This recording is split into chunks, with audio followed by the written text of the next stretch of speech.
রাজ্যে কোনো গুন্ডাগিরি বরদাস্ত নয়, পুলিশ তদন্ত করে দেখুক। রাজ্যপাল এমনটাই বলেছেন। গীতা পাঠে প্যাটিস বিক্রেতাকে মারধরের ঘটনায় প্রতিক্রিয়া রাজ্যপাল সিভি আনন্দ বোসের। পুলিশ তদন্ত করে দেখুক এমনটাই বলেছেন রাজ্যপাল। কি বলেছেন তিনি শোনাবো।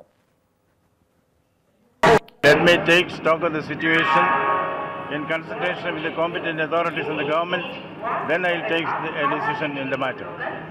Under no circumstances shall Gundagiri be allowed in the state.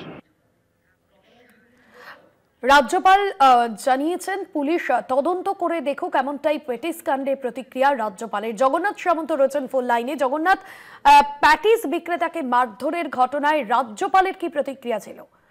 দেখো, তুমি জানো এই নিয়ে একবারে রাজ্য জুড়ে শোরগোল তৈরি হয়েছে। আজকে হাওড়া স্টেশনে নিউ কমপ্লেক্সে 22 নম্বর প্ল্যাটফর্মে রাজ্যপাল সিভি আনন্দ বোস যখন এসে পৌঁছায়, এই প্রসঙ্গে কথায় যখন সাংবাদিকরা জিজ্ঞেস করি আমরা, তখন তিনি জানান যে গত রবিবার ব্রিগেড প্যারেড গ্রাউন্ডে গীতা পাঠ চলাকালীন যে নন ভেজ প্যাটিস বিক্রেতাকে বেধড়ক মারধর করা হয় বেশ কয়েকজন যুবক, সেই ছবি ভাইরাল হয়েছে, সেই ছবিও তিনি দেখেছে। প্রসঙ্গে রাজ্যপাল তিনি বলে বিষয়টা জরুরি ভিত্তিতে তিনি দেখবেন এবং রাজ্যের কোনো গুন্ডাগিরি বরদাস্ত করা হবে না।